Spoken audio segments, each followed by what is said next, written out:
how can we learn to trade like you? I don't think you want to.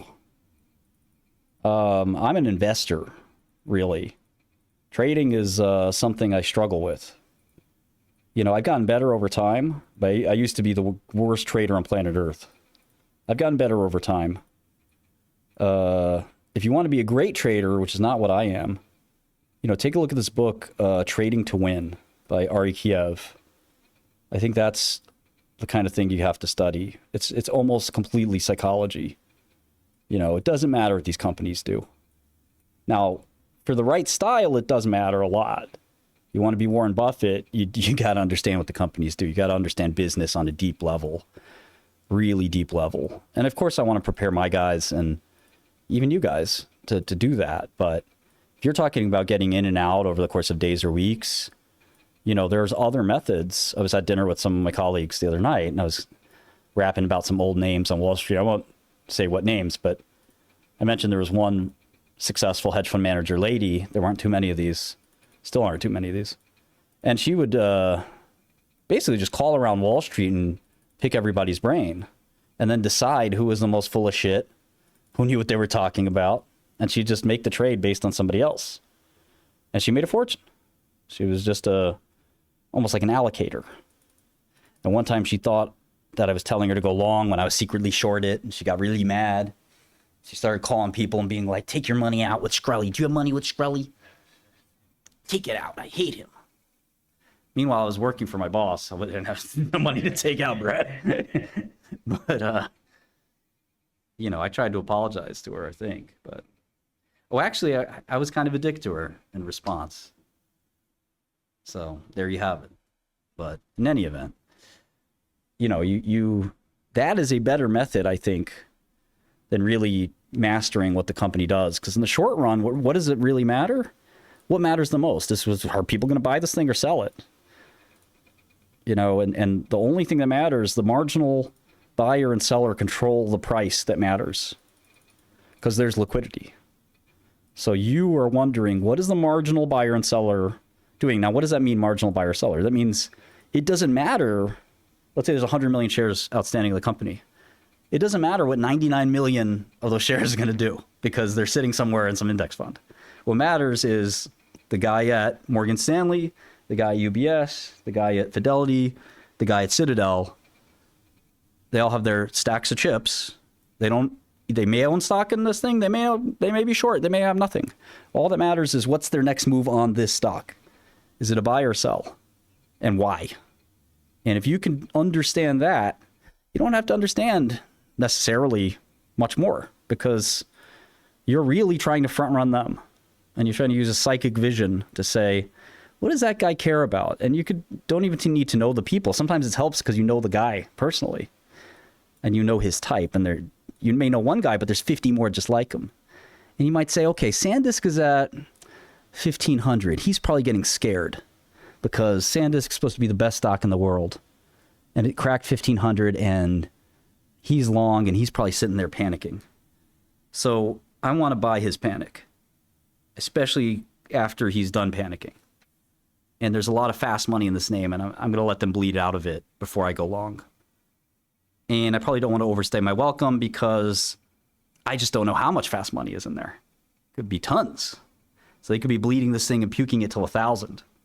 But I can go in different pockets. Like SanDisk was on 10% today. I said, all right, I got to buy some. Because, you know, nothing bad's happening with SanDisk. It's down 10% for no fucking reason. And it's like, you know, the sentiment has gotten bad. It's down a lot. This is an easy recipe for, you know, there's a lot of panic about the yield curve and stuff like that. Just buy some. And, you know, the thing is, you're trying to be right 60% of the time.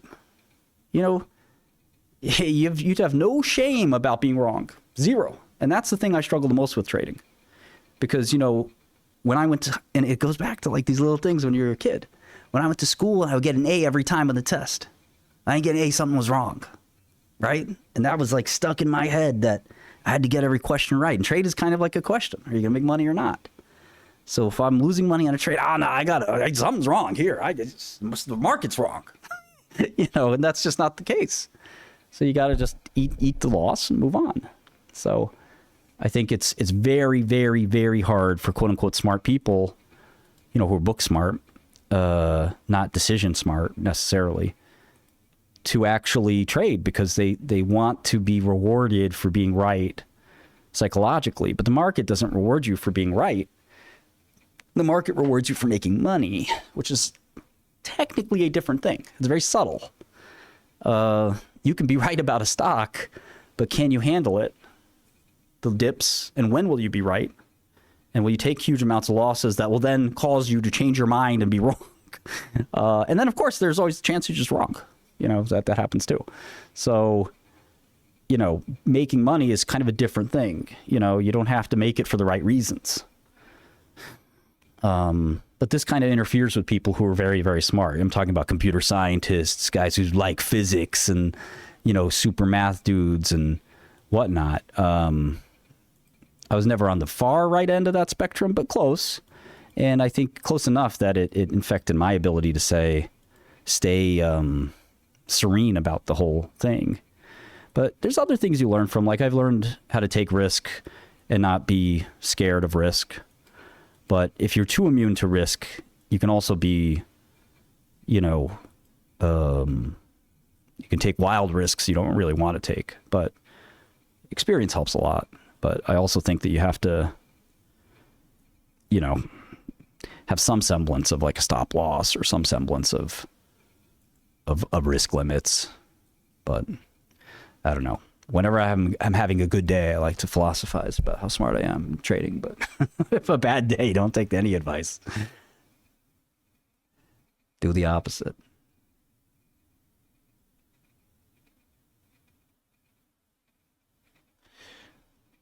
Yeah, I have a guy attending Hot Chips and SPIE. These conferences are a little crowded now. They've become... this used to be like not a very popular conference. So go figure. And also the bull run of semiconductors has made them, what used to be a conference like 200 people used to go to. It's now, 2,000 people.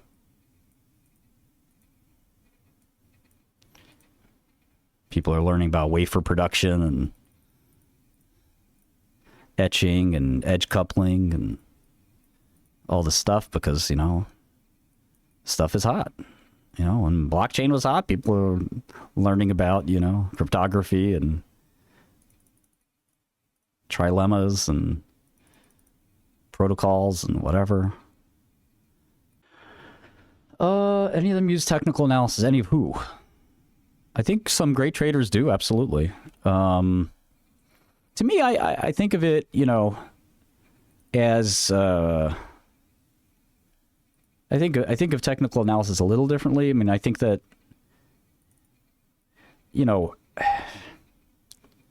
there's some things in technical analysis that make sense and there's some that aren't, but I don't. But I think the thing that's important is that whatever works for you is what matters, and whatever you use and whatever you like, and it gives you some grounding. I think that's healthy, even if it's something stupid, like... it could literally be something really, really stupid. But as long as it gives you like a process and some grounding, I think that's important, because the biggest problem with trading is when you go off your plan and you go off of you say, oh, just this one time. Those are the most dangerous words in investing and trading. It's no big deal. I got this. I'm just going to 10x this one time. I'm never going to do it again. That's the insane thing some people do that really blows them up. For me, I care about the sort of general direction. If something's dumping, I tend to want to join momentum. But I do fight momentum all the time. So it really depends. And again, I'm having to have a very good day today, so I'm kind of, when you're feeling yourself, you kind of feel like dispensing advice, but I took it on the chin for a little while there, so